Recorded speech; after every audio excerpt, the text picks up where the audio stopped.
अरे एक बात सुनो, एक छोटा सा वीडियो लेना है। Prachi, would it be okay?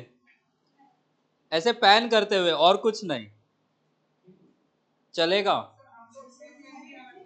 आप लोग लिखते रहना, आप लोग उसकी तरफ मत देखना, ऑकवर्ड हो जाओगे। आप लोग जैसे लिख रहे हो वैसे लिखना, जैसे बात कर रहे हो वैसे बात करना, है ना, ताकि वीडियो में भी बेइज्जती हो जाए। तो आप लोग अपने इनर्शिया में रहना, वो आएगा, गेट खुलेगा, एक हल्का सा पैन वीडियो लेगा, चला जाएगा।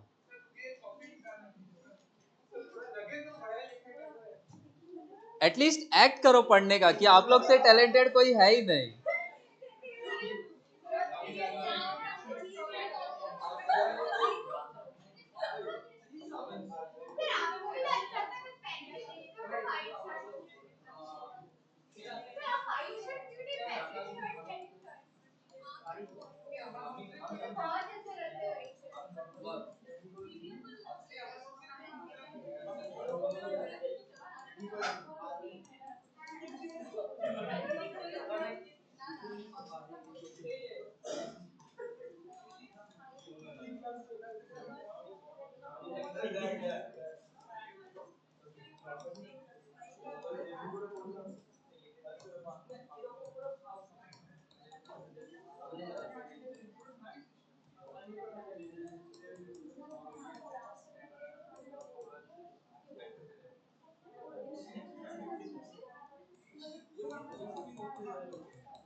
ये लिख लो।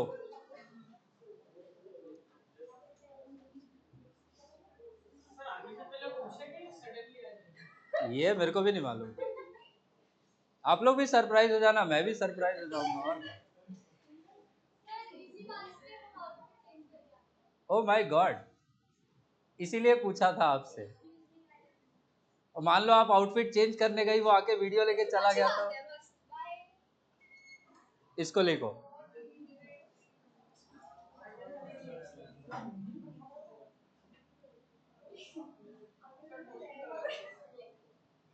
लिख तो लो, क्वेश्चन तो अभी करेंगे।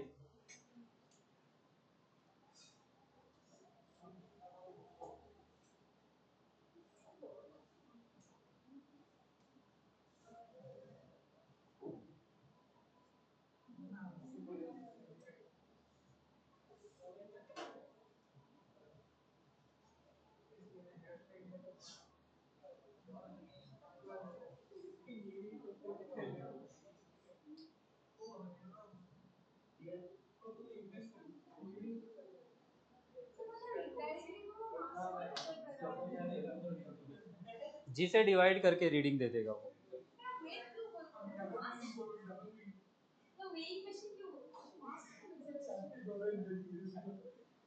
वेइंग मशीन इनडायरेक्टली आपको मास बताती है, बट एक्चुअली वो कौन सा फोर्स इनपुट में लेती है, वो नॉर्मल रिएक्शन है।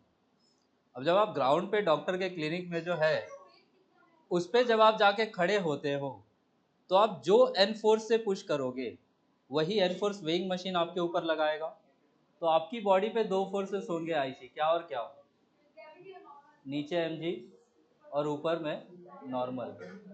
और डॉक्टर के रूम में जो रखा हुआ है, क्या वो रेस्ट पे है? आप ग्राउंड पे जाते हो तो ये दोनों फोर्सेस क्या इक्वल भी होंगे, तो आपका जो ट्रू वेट है वही दिखाएगा। बट अगर इसी को लिफ्ट में रख दे और लिफ्ट ऊपर या नीचे एक्सिलरेट करे, तब आपका वेट अलग आएगा, उसको अपेरेंट वेट बोलेंगे।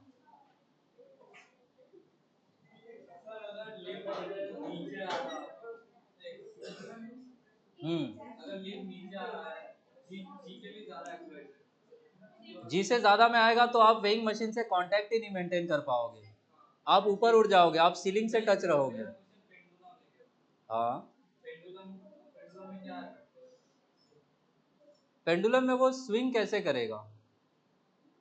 आप ऐसे समझो, जी से ज्यादा एक्सिलरेशन से आप आओगे तो सब कुछ उल्टी दिशा में जाने लगेगा। ऊपर जाने लगे, ऊपर जाके सीलिंग से टकरा जाएगा, कहाँ ऑसिलेशन हो पाएगा? ओपन रहे मतलब तो फिर उड़ जाएगा।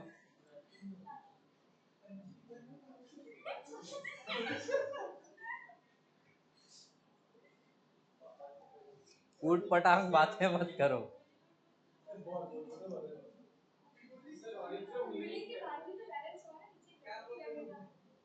हाँ, नीचे ग्रेविटी है, पर अगर आप ऐसे समझो, आप लिफ्ट में हो, लिफ्ट नीचे आ रहा है with an acceleration which is more than g, ये जी डैश जी से ज्यादा है। अभी सूडो फोर्स पढ़ा नहीं, बट थोड़ा बहुत आप जानते हो। नीचे तो एम जी लगेगा ही लगेगा, बट आप पे सूडो फोर्स कितना लगेगा लिफ्ट के रिस्पेक्ट में? M G dash. अब जी डैश अगर जी से ज्यादा है तो क्या नेट फोर्स ऊपर हो जाएगा, तो आप नीचे आ नहीं पाओगे, इसलिए आप सीलिंग से बंधे रहोगे। अगर सीलिंग हट जाए फिर आप उड़ जाओगे ऊपर, तब सीधे भगवान को प्यारे हो जाओगे।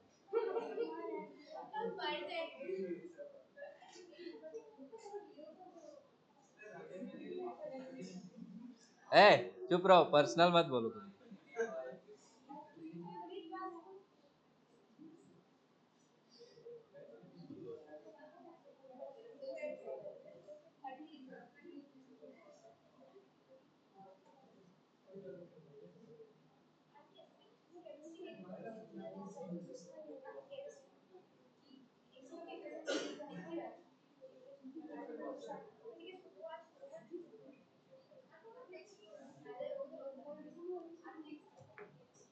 लिख लिया?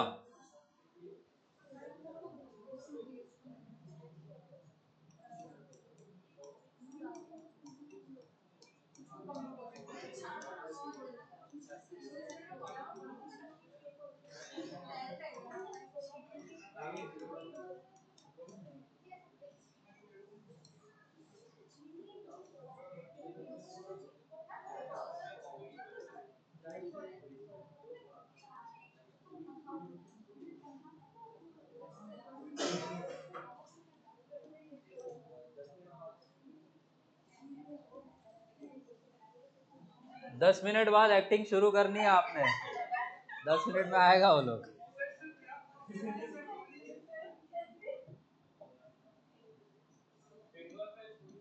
Act as if you guys are studying too much, too hard. हो या ना हो वो तो साल भर बाद पता चलेगा।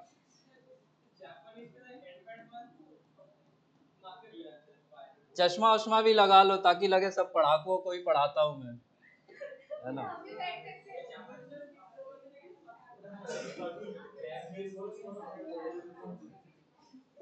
Fake it till you make it, यही कॉन्सेप्ट है। ये बताओ, लिफ्ट में ऊपर जाते तभी भारी लगता है या नीचे आते तभी?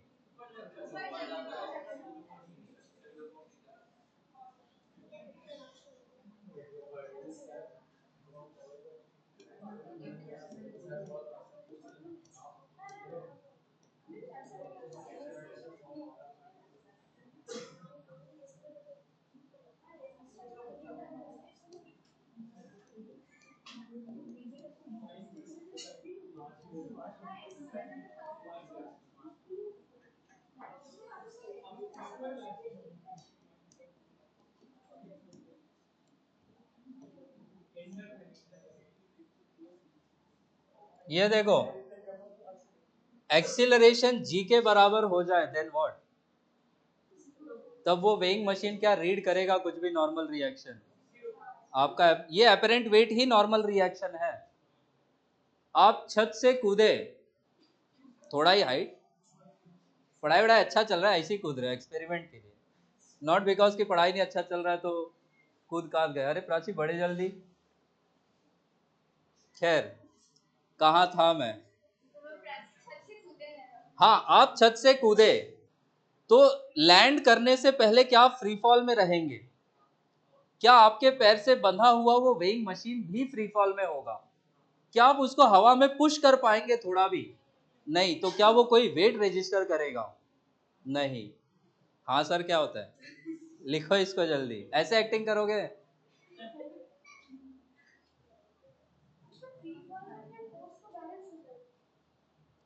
कैसे बैलेंस होगा? आप नॉर्मल ही नहीं लगा पाओगे, क्योंकि वो एक सेकंड में क्या 9.8 मीटर आ रहा है नीचे, आप भी तो उतना ही आओगे। तो कांस्टेंट वेलोसिटी मतलब एक्सीलरेशन कितना? 0। ये ब्लू वाला वेइंग मशीन है।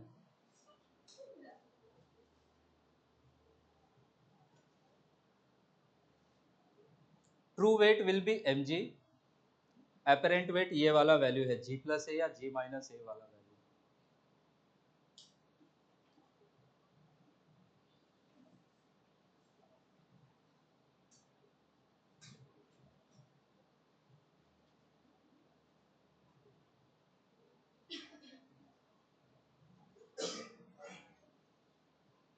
तो अगर ऐसा क्वेश्चन पूछे, weight of a projectile is dash, projectile mass m है, mg आंसर करोगे या 0?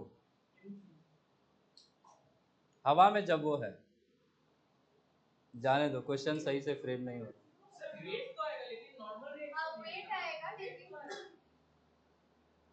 तो नॉर्मल नहीं आएगा तो मान लो उस प्रोजेक्टाइल से आपने वेइंग मशीन बांध के फेंक दिया, वुड इट रजिस्टर एनीथिंग? तो फ्री फॉल में वेट कितना होगा? 0।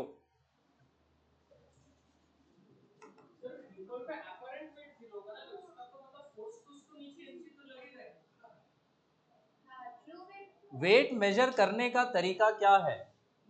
आप वेइंग मशीन पे खड़े हो जाओ, फ्री फॉल में आप वेइंग मशीन पे क्या खड़ा हो भी पाओगे? नहीं। तो वेट कितना? ग्रेविटी का फोर्स mg होगा definitely, but weight during its time of flight कितना होगा? क्वेश्चंस हैं इनसे रिलेटेड, 3 इजी इजी, जरा लिख लिया, छापो फटाफट।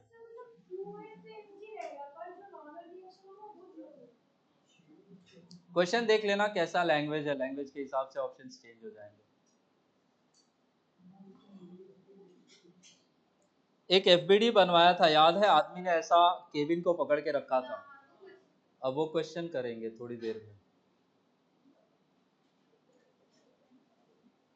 बट बिफोर दैट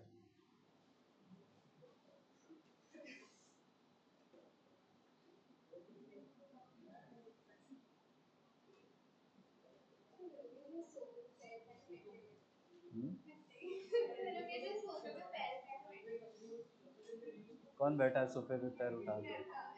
तो बैठने दो ना, आपके पेट में क्यों दुख रहा है? सोफा हम लोग का है, पैर उसका है, इस ट्रांजैक्शन में आपका क्या है?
ये 3 क्वेश्चंस हैं।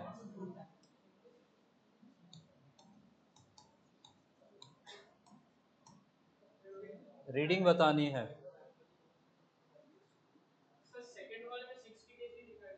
हाँ हाँ, जी को 10 ले लेना।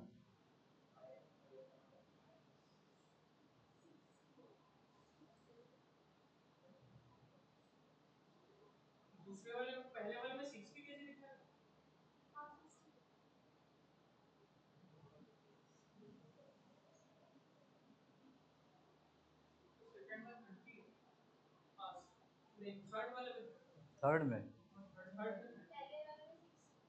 सेकंड में वेलोसिटी है,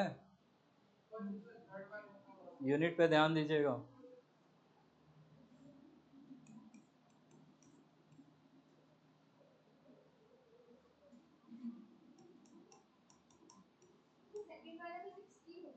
हम्म।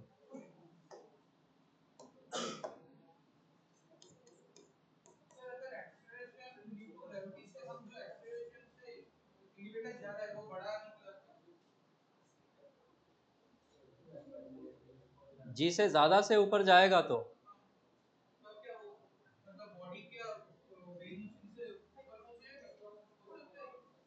वो जब जी से ज्यादा से नीचे आओगे तब ऊपर उठ जाएगा, कांटेक्ट लूज हो जाएगा। हाँ, उस केस में हो जाएगा। हाँ, फर्स्ट केस में क्या फॉर्मूला यूज करेंगे एन के लिए? जी प्लस है, जी माइनस है। जी को 10 ले लो।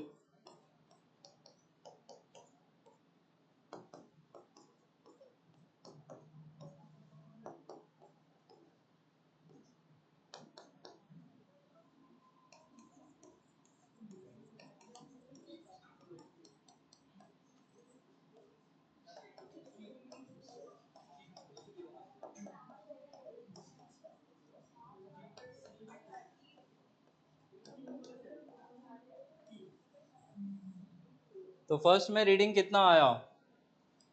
60। ये v दिया हुआ है, a कितना हो जाएगा? इसमें n is equal to M g ही होगा, तो रीडिंग हो जाएगी n बाई जी।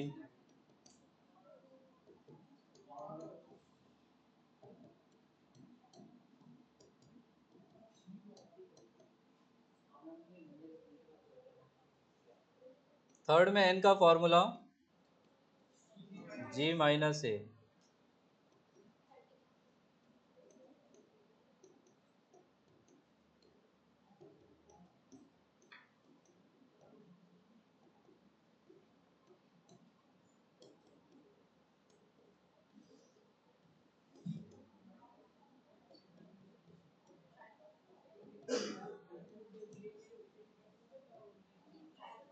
बनाइए वही केबिन, वही आदमी,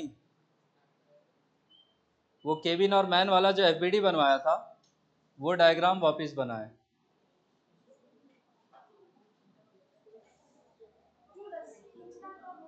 जी। हम्म। अरे मैं ढूंढ रहा हूँ ना। अच्छा जी, पढ़ाया कौन है? इतना झूठ मत बोलो, वो कैमरा लाइट डिटेक्ट करता है।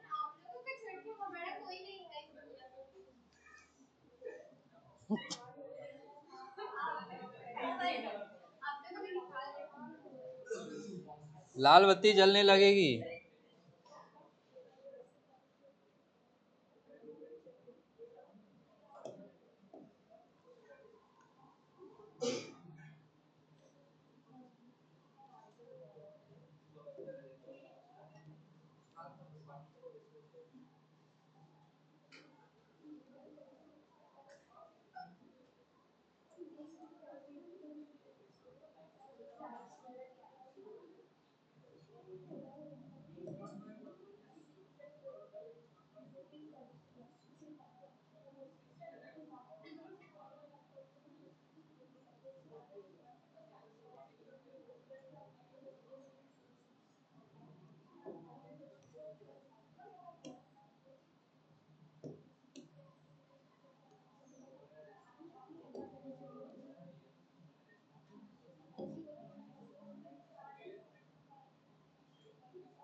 ये 3 क्वेश्चंस। 60 kg का आदमी है, 40 kg के लिफ्ट में खड़ा है केबिन में, पैर के नीचे वेइंग मशीन भी रखा है।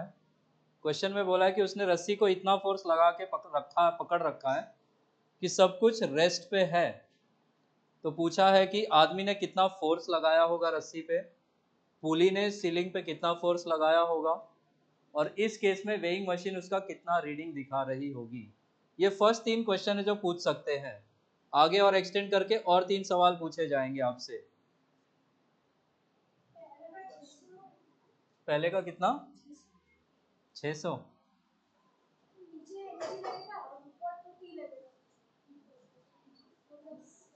किस पे? मैन के एफबीडी में क्या क्या फोर्सेस लगेंगे नीचे? हाँ, और ऊपर टी भी लगेगा, बिल्कुल ठीक है। सिर्फ एक एफबीडी में आपको एन और टी दोनों तो अननोन है। आ रहा है समझ में?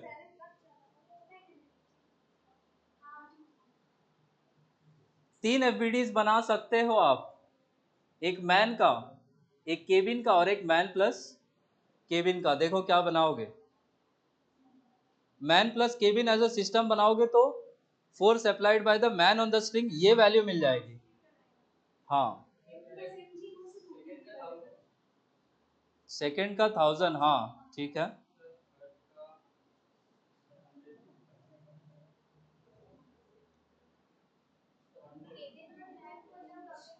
100 किलो? क्या बात कर रहे हो? हाँ, वेइंग मशीन पे जो अब नॉर्मल रिएक्शन लगेगा और वेइंग मशीन जो नॉर्मल लगाएगा वो इंटरनल हो जाएगा। जैसे ही आप मैन प्लस केबिन को सिस्टम ले लिए तो वो इंटरनल हो गया, तो वो एफबीडी में नहीं दिखाओगे। क्या क्या फोर्सेस दिखाए जाएंगे? एक तो टेंशन होगा केबिन पे ऊपर लगने वाला टी, मैन के ऊपर लगने वाला टी, और नीचे में दोनों का वेट भी लगाना पड़ेगा, नॉर्मल नहीं आएगा उस केस में। हाँ, पुली ऑन द स्ट्रिंग 1000 होगा।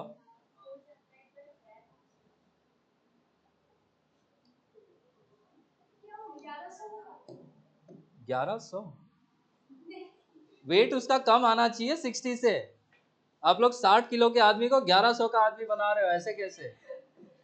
ये कौन सा नया फिजिक्स है?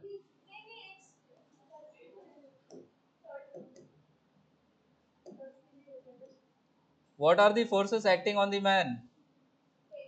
ये आदमी रस्सी को नीचे खींचेगा, रस्सी आदमी को किधर खींचेगी? टी फोर्स से। नीचे ग्रेविटी कितना लगेगा मैन पे? mg, और नॉर्मल रिएक्शन कितना हो जाएगा? n। ये मैन की एफबीडी है। केबिन पे what are the forces acting? Cabin पे ग्रेविटी का फोर्स नीचे कितना लगेगा? मान लो कैपिटल mg। मैन केबिन को किधर पुश करेगा? वाया द वेइंग मशीन, नीचे n फोर्स से। और ऊपर केबिन रस्सी से बना है तो ऊपर क्या लगेगा? टेंशन। और मैन प्लस केबिन को एज ए सिस्टम मानू, मैंने तीनों एफबीडीज बनवाई थी, याद वाद है? ये सब गजनी होगा इस क्लास में।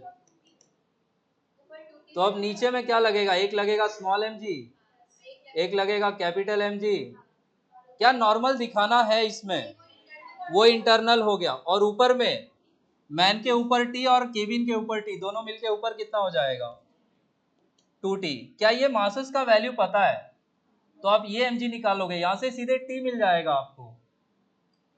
तो आप इस एफबीडी को सॉल्व करें, लास्ट वाले को, तो यहां से हम क्या लिख सकते हैं? 2t इज इक्वल टू कितना हो जाएगा? ये mg का वैल्यू मैन कितना है? 60 kg, 600, और केबिन कितने का है? तो ये 400 न्यूटन। तो 2t का वैल्यू कितना हो जाएगा? 1000। t कितना हो जाएगा? तो मैन ने रस्सी को कितना फोर्स लगा के खींचा होगा नीचे? 500 न्यूटन। ये मासलेस रस्सी में हर जगह टेंशन कितना आ जाएगा?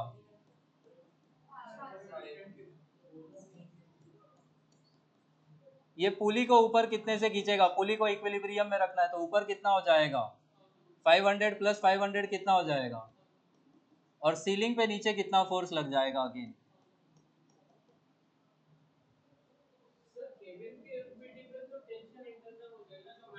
नॉर्मल इंटरनल होगा। केबिन के एफबीडी में मैन क्यों आएगा? वो पार्ट ही नहीं है। जब केबिन का एफबीडी बना रहे हो तो आपका सिस्टम केबिन है, मैन बाहर की चीज हो गई तब। तो इसलिए मैन ने जो फोर्स लगाया वो केबिन के ऊपर आपने एज एन एक्सटर्नल फोर्स बनाया है। थर्ड का 10 kg। ये टी का वैल्यू किसी एक में यूज कर लो। क्या मैन ऊपर या नीचे जा रहा है किधर भी? नहीं, सब कुछ कैसा है? रेस्ट पे है। ए कितना है फॉर द सिस्टम? तो मैन का भी ए जीरो, केबिन का भी जीरो, मैन प्लस केबिन में भी जीरो। तो यहां से एफबीडी को अगर देखें तो क्या क्या फोर्सेस बैलेंस आउट होंगे? N plus T will be equal to what? MG. Man का मास कितना है? तो mg कितना हो जाएगा? t का वैल्यू कितना आया वहां से? 500। तो n plus 500 gives what? n का वैल्यू कितना आ जाएगा? 100 न्यूटन। तो n अगर मिल गया तो रीडिंग कितना आ जाएगा? क्या करते हैं रीडिंग के लिए? n बाई जी। तो 100 बाई 10 विल बी कितना? 10 किलो का वेट दिखाएगा। एक्चुअल कितना है? वो कितने किलो का है? पर वेइंग मशीन कितना रजिस्टर करेगा? 10। अब ध्यान से सुनना, जब तक आदमी 500 न्यूटन लगा के रखेगा तब तक क्या सिस्टम रेस्ट पे रहेगा? जैसे ही वो 500 से ज्यादा लगाएगा क्या सिस्टम एक्सीलरेट करेगा? और अगर उसको क्वेश्चन को एक्सटेंड करके यही पूछेंगे कि ट्रू वेट देखने के लिए 60 किलो का आदमी है, वेइंग मशीन में 60 किलो दिखने के लिए उसको कितना फोर्स लगाना है? क्वेश्चन सिंपल है, 500 से ज्यादा, 500 से कम। 500 से कम लगाएगा तो मरा जाएगा, वो छूट जाएगा, केबिन आ जाएगा नीचे। आ रहा है समझ में? 500 से ज्यादा लगाते ही क्या सिस्टम में एक्सीलरेशन आएगा? तो अब जब आप सेकेंड केस में इसी क्वेश्चन को एक्सटेंड करके मैं पूछूंगा, to find his true weight in the weighing machine what should be the force applied by the man on the string. तो उस केस में आप क्या करोगे? नया टेंशन कुछ टी मान लोगे, नॉर्मल रिएक्शन का वैल्यू कितना ले जाओगे? 600, क्योंकि उसको ट्रू वेट देखना है। आ रहा है समझ में? तो 600 न्यूटन एन का वैल्यू ले लोगे, सिस्टम में कुछ एक्सीलरेशन भी आएगा। तो ये एक्सीलरेशन से जब उसने नीचे खींचा वो खुद किधर जाएगा? ऊपर की ओर। तो मैन का जब एफबीडी बनाओगे फोर्सेस यही होंगे, साथ में क्या ले लोगे, एक्सीलरेशन। एन का वैल्यू कितना यूज कर लोगे, 600। केबिन भी बनाओगे तो उसका एक्सीलरेशन कहाँ लोगे, ऊपर। आ रहा है समझ में? तो आगे इस क्वेश्चन में आपसे पूछेंगे, चलो आगे नेक्स्ट स्लाइड पे, क्वेश्चन कंटिन्यू करना। In the above question,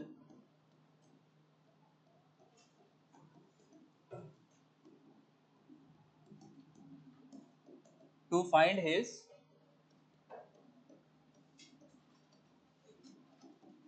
true weight in the weighing machine,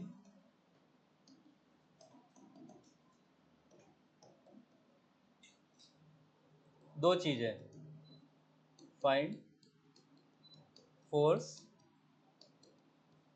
exerted by the man on the string, and second part में आपको आपसे पूछा जाएगा acceleration of the cabin. Man का भी पूछ ले तब भी वही है, एक्सेलरेशन ऑफ सिस्टम पूछ ले तब भी वही है। तो अब ट्रू वेट निकालने के लिए आपको बस ध्यान ये रखना है, to get his true weight, N का वैल्यू कितना ले लेंगे हम लोग, n is equal to M G, and this will be कितना, 600 न्यूटन। एन को 600 ले लेना, जरा ट्राई करो।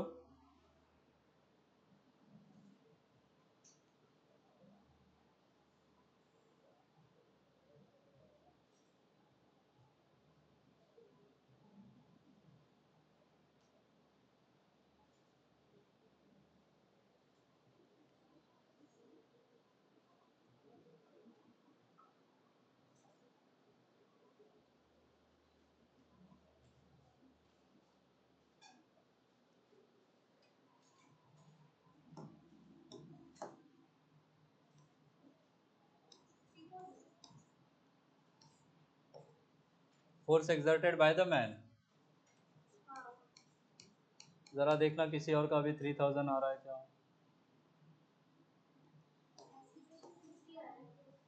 एक्सीलरेशन कितना, 50 या 15,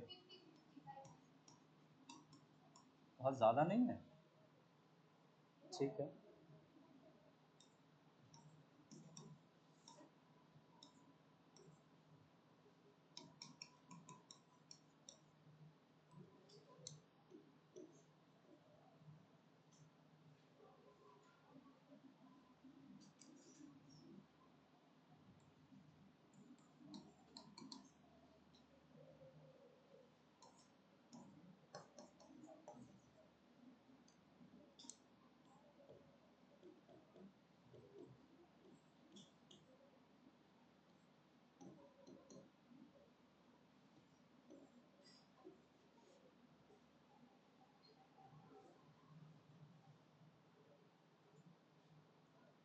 मैन का मास कितना दिया था क्वेश्चन में, केविन का 40। क्या होगी सेकंड लॉ की equation for the man, T dash plus 600 minus m g का वैल्यू कितना हो जाएगा, 60 था, minus 600 is equal to body का मास 60 इंटू ए। तो यहाँ से T dash is equal to मिल गया 60 ए मिल जाए तो आप टी डैश का वैल्यू बता देंगे। यहाँ से आप सेकेंड लॉ क्या लिखेंगे,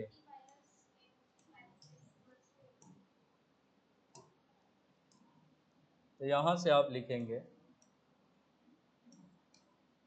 टी माइनस 600 प्लस इसका मास कितना था 40, तो ये हो जाएगा 400 इज इक्वल टू मास कितना है 40 और एक्सेलरेशन ए, हाँ सॉरी टी डैश ही होगा। तो यहाँ से टी डैश का वैल्यू 60 है, रख दो यहाँ पे, तो 60 है, वहाँ से 40 है, यहाँ लेके आ जाओ माइनस 40 है, इज इक्वल टू वहाँ जाके ये कितना हो जाएगा 1000। तो 20 ए का वैल्यू कितना आया,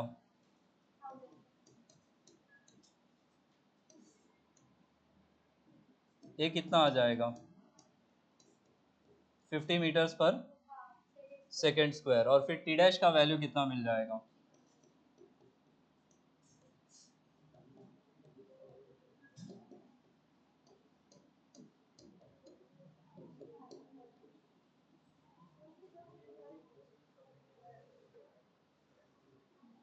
आया समझ में? इसके बाहर कुछ नहीं पूछेंगे आपसे इस क्वेश्चन में।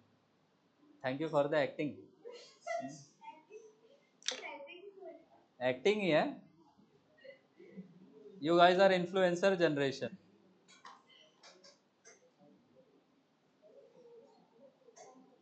कुछ दिनों में ऐसा भी होगा, बच्चा निकलते ही फोन मांगेगा कि दे व्लॉग करूं फटाफट।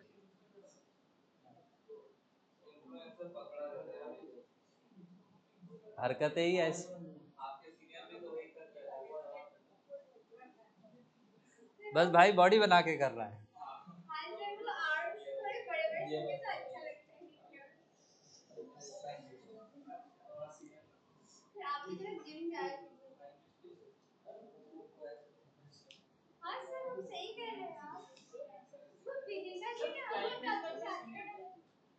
सिविल का ही है।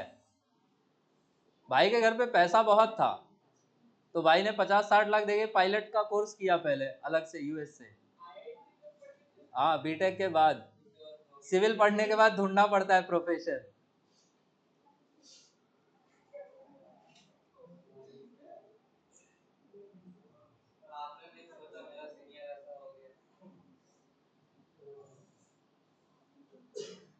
अब है तो है, सीनियर कूदे बिल्डिंग से, हम भी थोड़ी कूदेंगे।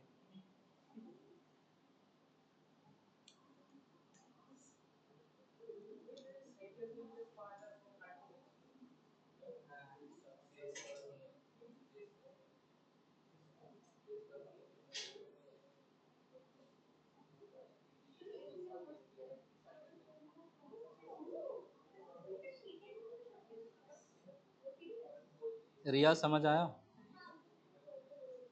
प्राची समझ में आया क्वेश्चन?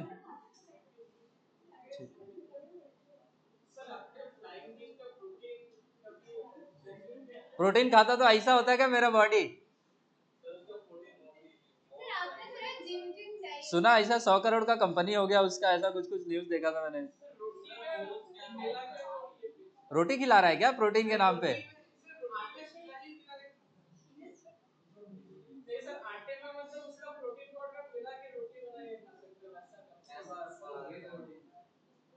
तो फिर पीने का रिवाज खत्म क्या? प्रोटीन शेक पिएगा नहीं, फिर आदमी रोटी बना के खाएगा।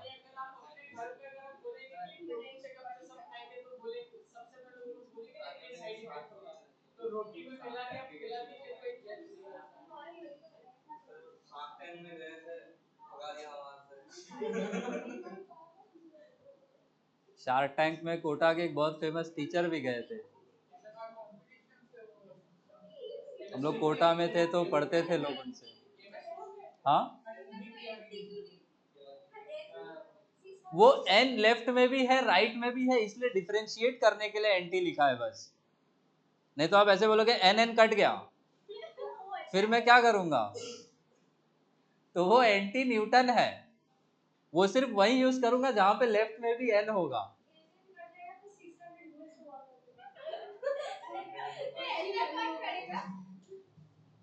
आप लोग कुछ भी कर सकते हैं। हो गया, ये उतार लिया।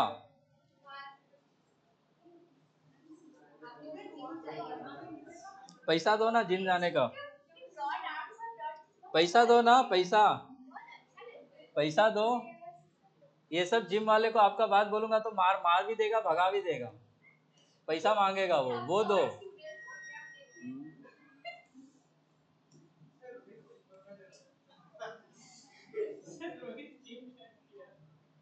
तो कर नहीं सकता है क्या? इसमें हंस क्यों रहे हो उस पे? वो बोला भी नहीं होगा कुछ, आप ही लोग हो।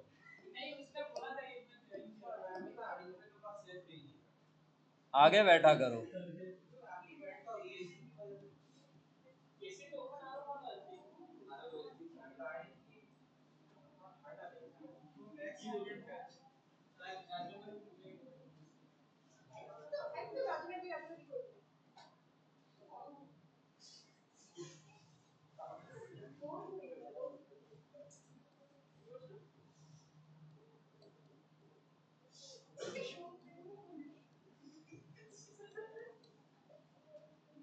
किधर जाएगा system, left words right words? ये 5 kg किधर जाएगा, लेफ्ट या राइट? राइट में 3 kg हैवी है, नीचे आएगा। यही पूछा है आपसे। This is the first string, this is the second string.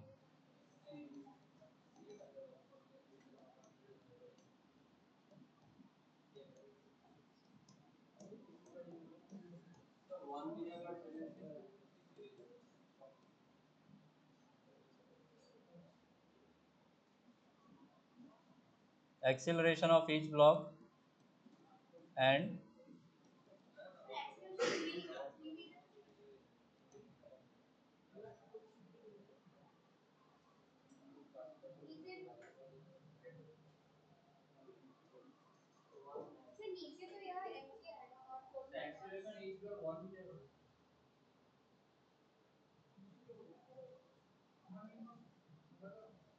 Acceleration 1 आना चाहिए।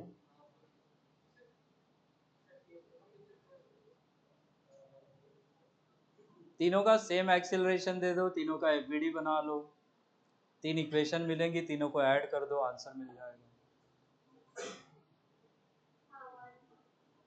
कैसे कर रही हो गलत?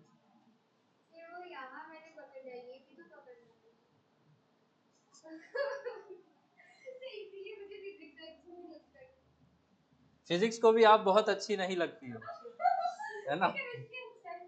मुझसे बोला कल वो ट्रेन में। आप कुछ भी बोल दो, है ना? आप भरे समाज में टीचर को एक्यूज कर दो, सब मंजूर है ना? टीचर का क्या मजाल है, ये कैसे बोल सकता है? इसकी इतनी हिम्मत।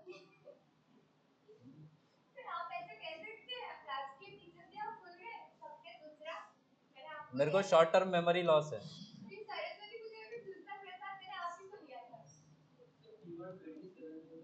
वो तो मैं मिल गया होऊंगा पहले।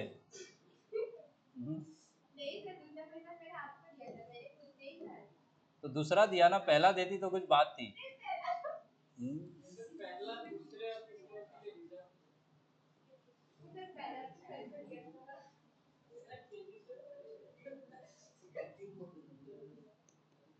उन्हीं से जाओ, फिजिक्स पढ़ लो।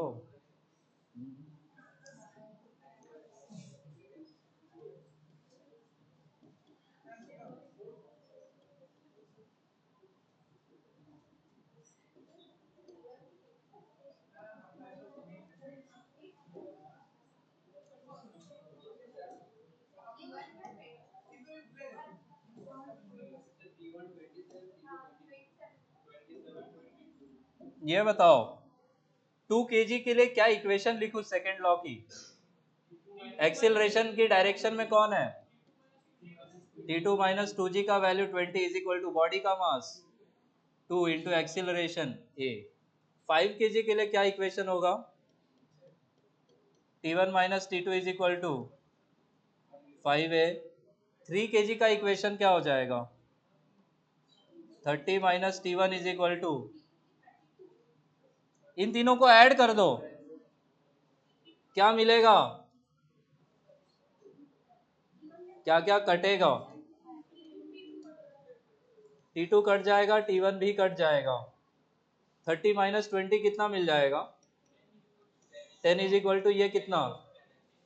10 है, ये कितना आ जाएगा? क्या बॉडीज कंस्ट्रेंड है रस्सी से सेम एक्सीलरेशन से मूव करने को? तो ए का वैल्यू 1 रख दो, T1 T2 भी मिल जाएगा। हाँ, तब बदल जाता। तब भी एफबीडी तो आप ऐसे ही लिखते, उसमें आता फ्रिक्शन, ये दोनों पे तो नहीं लगता।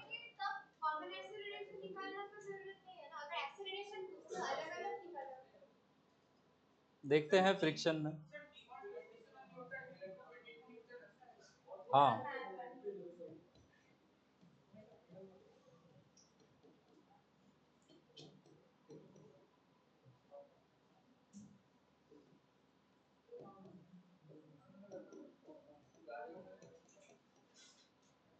these are the values।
अगला क्वेश्चन,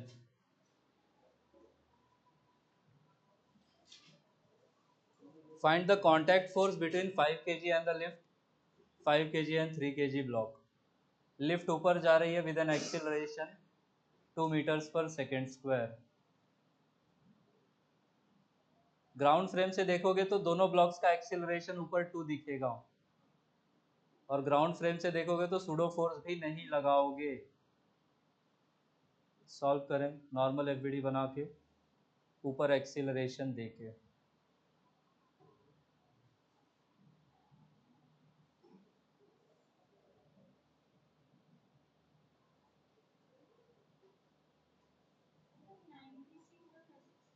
नाइन्टी सिक्स और 36,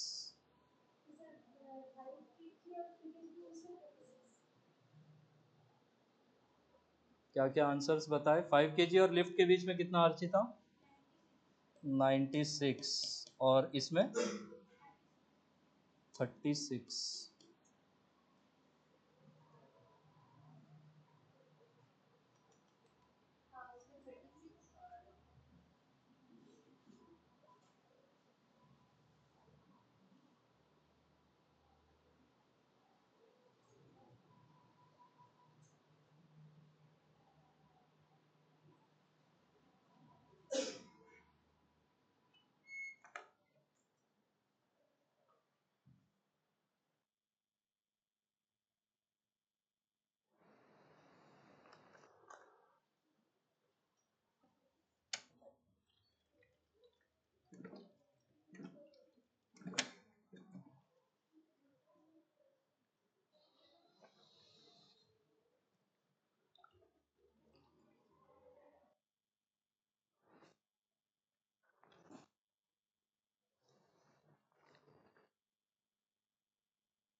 बिल्कुल कर सकते हो।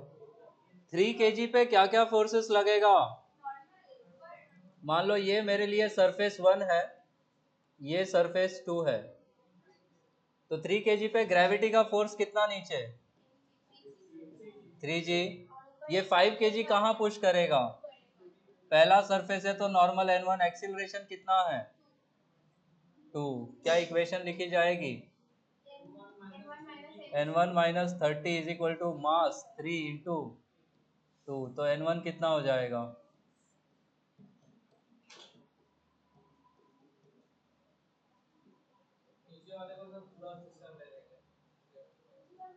उसको भी पूरा सिस्टम मान सकते हो, वैसे ही कर लो।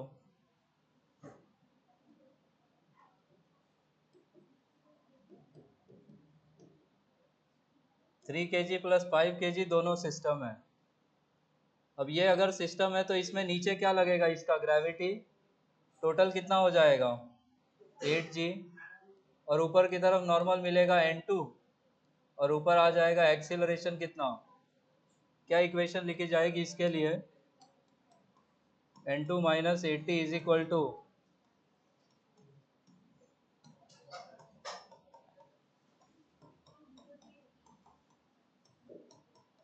ये आपके आंसर्स हैं।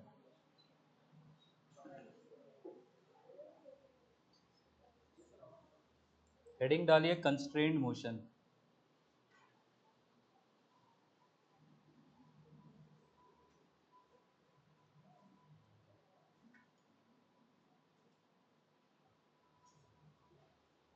अरित्र, आपको नॉर्मल रिएक्शन वाला कंस्ट्रेंट क्लियर है कि बताना पड़ेगा?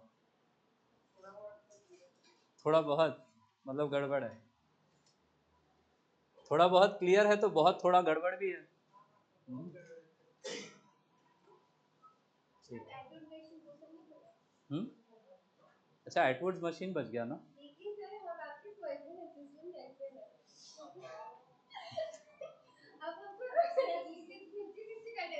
ये छाप लिया क्या?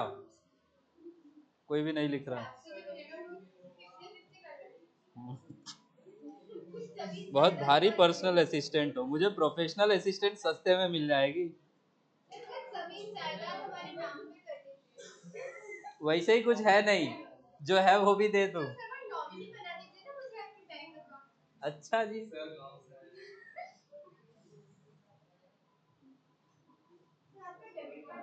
कंस्ट्रेंट लगाया हेडिंग क्या? नहीं ना, मत लगाओ अभी,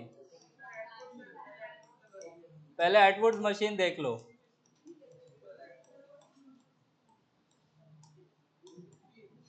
व्हाट इज एटवुड्स मशीन?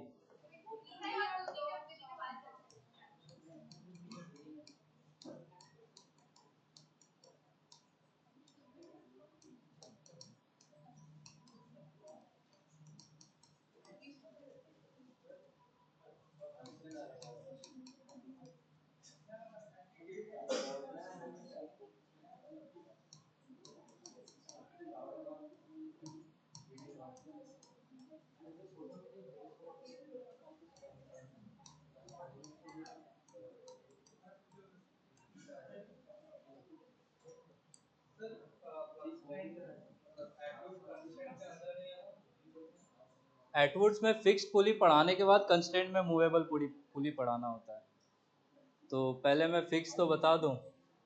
हालांकि वहां पे भी पढ़ा था तो कुछ ऐसा बिगड़ नहीं जाता, पर ठीक है।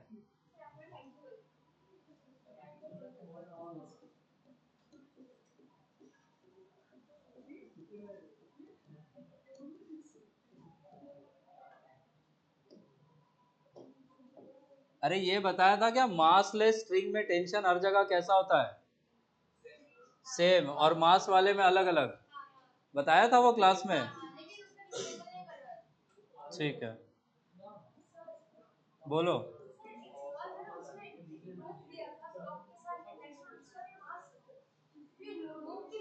मिड पॉइंट में टेंशन पूछा होगा, इसके बाद करवा देता हूं मैं आपको वो। ये एटवुड्स का फॉर्मूला लिख लो, फिर मैं उसका लॉजिक बता देता हूँ कैसे करोगे।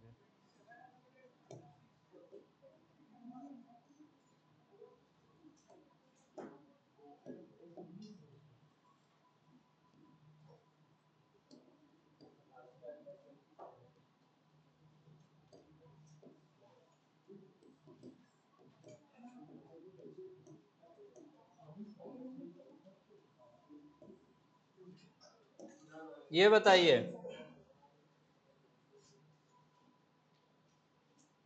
थोड़ा सा इधर ध्यान दें। पुली कैसा है, फिक्स्ड है, ठीक है। अब पुली में दो ब्लॉक्स जो हमने लगाए, लेफ्ट में M1 है, राइट में M2 है, हमसे बोला है कि M2 हैवी है M1 से, तो कौन सा ब्लॉक नीचे जाएगा, कौन सा ऊपर जाएगा? ये अगर x अमाउंट से नीचे गया तो m1 कितने अमाउंट से ऊपर जाएगा, सेम अमाउंट x से ये ऊपर जाएगा। अगर ये v वेलोसिटी से नीचे आया तो ये वाला v वेलोसिटी से ऊपर जाएगा। ये एंड अगर a एक्सीलरेशन से नीचे आया तो ये कहाँ हो जाएगा, a से ऊपर जाएगा। इसमें दो फॉर्मूले याद रखने हैं। यहाँ पे क्या टेंशन लगेगा, इस टेंशन का फॉर्मूला और एक्सीलरेशन का formula. What is the formula for acceleration, m2 minus m1 upon m1 plus m2 into g। और टेंशन का formula 2m1 m2 upon m1 plus m2 into g। ये दो फॉर्मूले लिख लीजिए।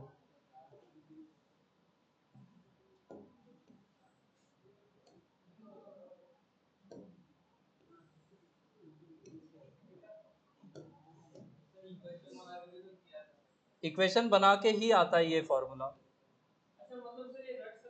हाँ हाँ, इसको डायरेक्ट रट जाओ।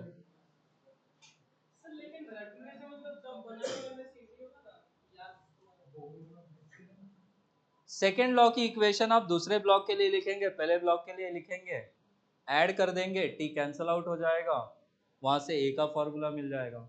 उस ए को किसी एक इक्वेशन में रखोगे तो टी मिलेगा। तो टी निकालने के लिए थोड़ा सा लंबा हो जाता है। ए तो नो डाउट जल्दी निकाल लोगे दो इक्वेशन लिख के ऐड करके, बट टी टाइम लेगा, तो बेटर है टी के लिए आप फॉर्मूला याद रख लें। और नीट में डायरेक्ट ए ही पूछ लेते हैं, दो ब्लॉक्स लगा के 5 किलो 10 किलो का माल देके बोलेंगे एक्सीलरेशन बता दो। नसीब आपका, मेरा तो अच्छा था, आपका देख लो। बहुत सारे शिफ्ट्स है तो किसी एक में आ सकता है, पीवाईक्यू में एक दो सवाल दिखता है, बट रेयर है वो। जेई का पेपर थोड़ा सा टफ डिमांड करता है यार, आप इंजीनियरिंग करने जा रहे हो। लास्ट 7 इयर्स में अगर देखेंगे तो उतना भी मतलब नहीं है। सर एनएलएम से ज्यादा क्वेश्चंस नहीं है उसमें, तो नहीं कम ही बनाओ। इससे ज्यादा वो पैकेज से एनएलएम एज एन एप्लीकेशन हर चैप्टर में बहुत यूज होगा आपको। 311 सवाल बनाओ 300।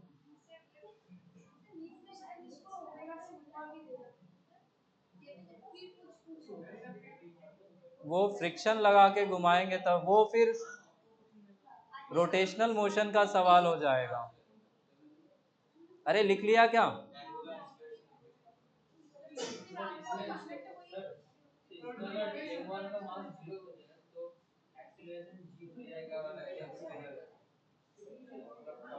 m1 अगर है ही नहीं तो t जीरो हो जाएगा, ठीक है, क्योंकि रस्सी तब ढीली हो जाएगी, तो टेंशन जीरो और वो फ्री फॉल में आ जाएगा। आप ऐसे ही सोचो कि दो ब्लॉक्स आपने बांधा है, आप रस्सी को सडनली काट दो, एक को अगर पकड़ के रखा है तो दूसरा फ्री फॉल में होगा, रस्सी लूज हो जाएगी, टेंशन जीरो हो जाएगा। लिख लिया?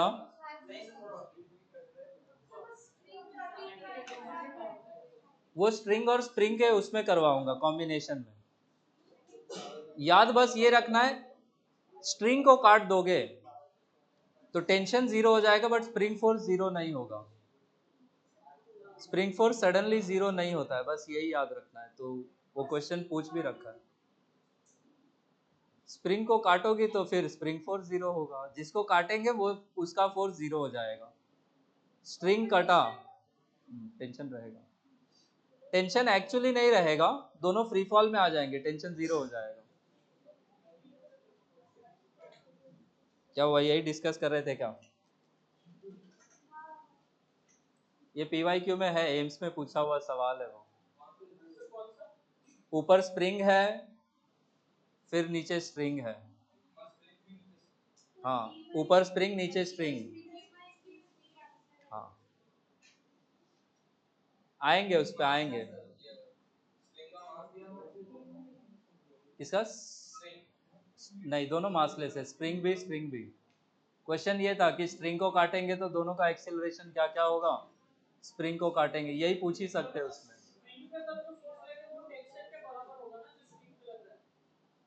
इक्विलिब्रियम में, काटने के बाद नहीं।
बताओ भाई दोनों में आंसर। ए का वैल्यू, टी का वैल्यू, डायरेक्ट फॉर्मूला बेस्ड है। हम्म,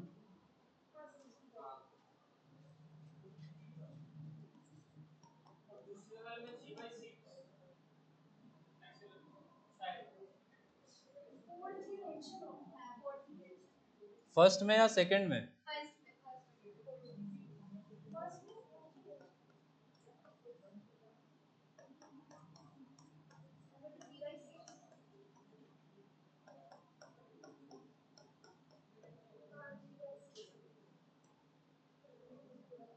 इसमें एक्सेलरेशन कितना, g bye?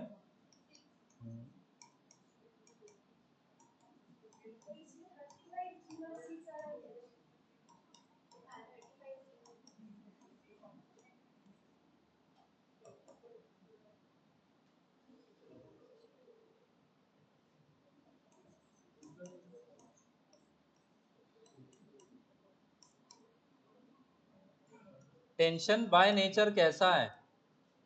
Gravitational, strong nuclear, weak nuclear या इलेक्ट्रोमैग्नेटिक? Normal, friction. आपके most of the contact forces electromagnetic ही हैं, वो भी इलेक्ट्रोमैग्नेटिक है। स्प्रिंग फोर्स, फील्ड फोर्स वो है जो फील्ड बना के एक्ट करे। Magnetic force, electrostatic force, gravitational force, ये सब फील्ड फोर्सेस है। न्यूक्लियर फोर्स भी फील्ड फोर्स है। ऐसा फोर्स जिसमें फिजिकल कांटेक्ट नहीं चाहिए, वो फील्ड फोर्स है।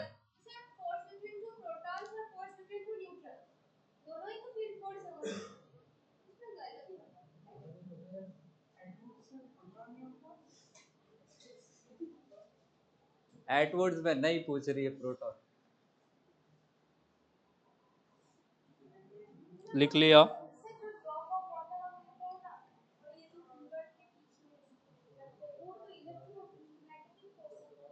अभी इसको मैं दबा के पकड़ के रखा हूँ, ये जो मैंने फोर्स लगाया है ये इलेक्ट्रोमैग्नेटिक है। हाँ, पानी में भी ऐसा डालोगी तो वो भी जो स्टिक होगा वो that is due to electrostatic. नहीं, वो स्टैटिक है।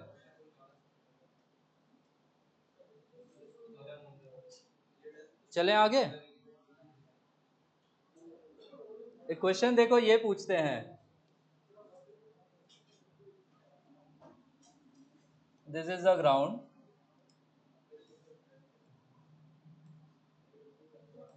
दिस इज अ रॉड जिसका मास m है, लेंथ l है। इस एंड से आपने फोर्स लगाया F। क्वेश्चन में बोला है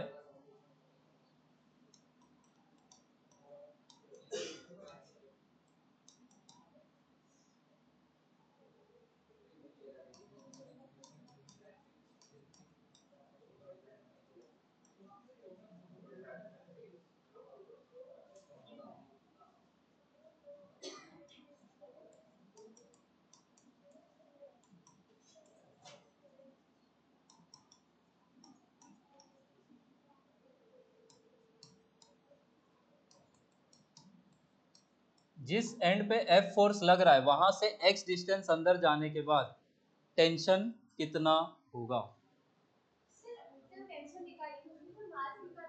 बिल्कुल उतने पार्ट का जिसके यूनिटरी मेथड से जाना पड़ेगा।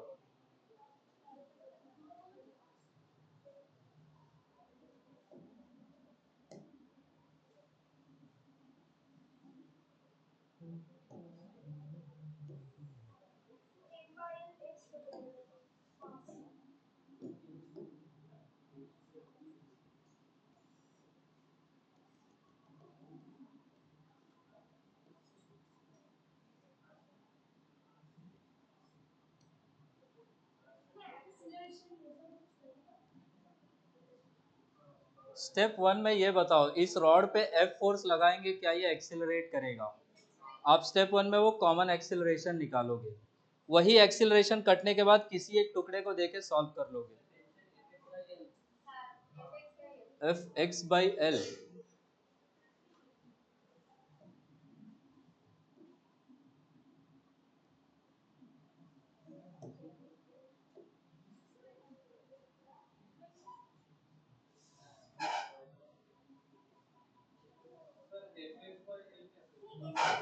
गड़बड़ है कुछ?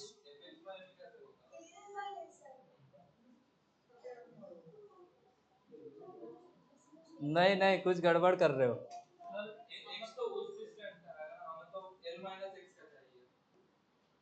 आंसर कहीं से भी निकाल सकते हो। देखो स्टेप 1 में क्या करते हैं, स्टेप 1 में ऑलवेज आप कॉमन एक्सिलरेशन निकालोगे।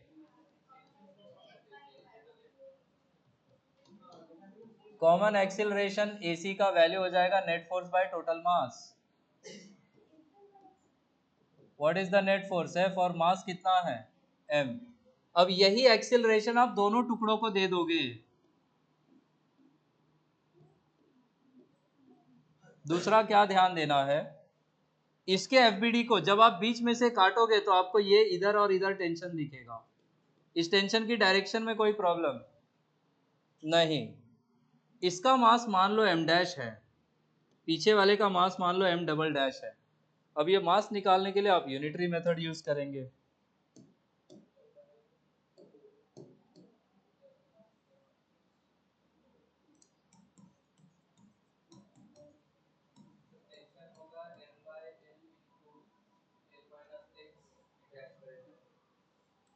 L लेंथ में कितना मास है? Capital M। यूनिट लेंथ में कितना हो जाएगा? M/L। X लेंथ में कितना हो जाएगा?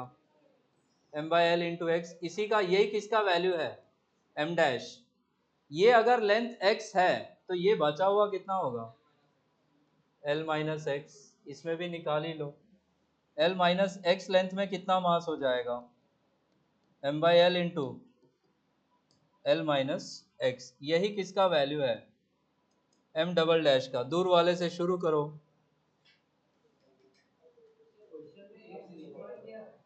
हाँ नहीं नहीं नहीं, मिड पॉइंट होता तो M/2 कर लेते। L माइनस एक्स आना चाहिए आंसर में। M/L इंटू एक्स तो कैसे ही होगा? ये तो नया फिजिक्स है, जो मुझे भी सिखा दो कभी बुला के।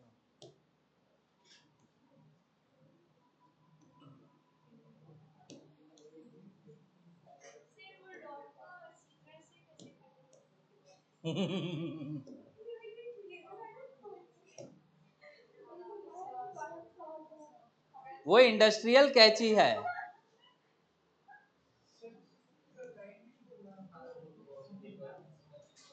मुंबई में मेरे घर के बगल में एक नर्स रहती थी प्रोफेशनल, तो कैची वैची उठा के लाती थी उधर से। तो एक ऐसी उसने कैची मेरी बहन को दिया था, ये बड़ा, ऐसा पीछे पकड़ने वाला छोटा, आगे इतना बड़ा सा चोंच था उसका। मतलब था बढ़िया, लेकिन टेलर वाले से पेट कटेगा आपका। जंग से पहले मर जाओगी टिटनेस से।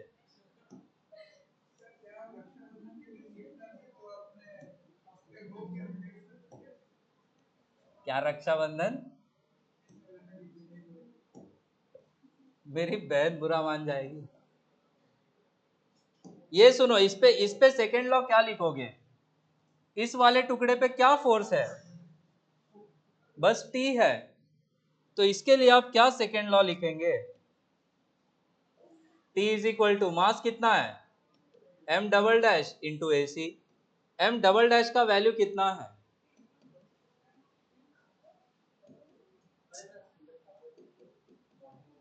M by L into L minus X. और ए सी का वैल्यू कितना है? एम से एम कट जाएगा, आपका आंसर एफ बाई एल ऐसे निकालोगे तब भी आएगा आंसर। एम डैश वालों में देखो कैसे होगा, उसमें एफ भी तो लगेगा।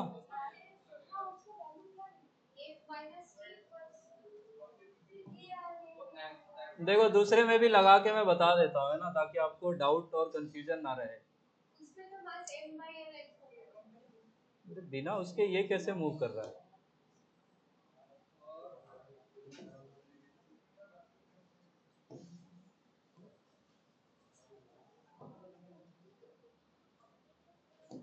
आयशी यहाँ देखो, इस पे जब लगाएंगे तो इस पे जब लगाएंगे क्या आगे एफ भी लगाना पड़ेगा। अब इसके लिए सेकेंड लॉ क्या हो जाएगा? F minus T is equal to M dash into A C. T कितना हो जाएगा? F minus M dash into A C, ये हो जाएगा टी। और इसको इस साइड में अगर मैं सॉल्व करूं तो एफ ही है, माइनस एम डैश का वैल्यू कितना है? M by L into X. और ए सी का फॉर्मूला कितना है? एम से एम कटेगा, अब आ जाएगा आंसर।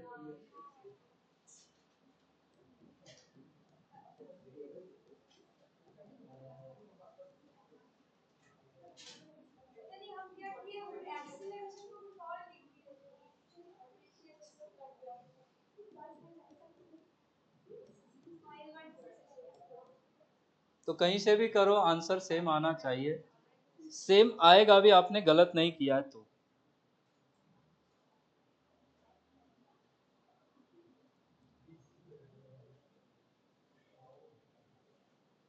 Time is up. चलो बाकी बातें कल।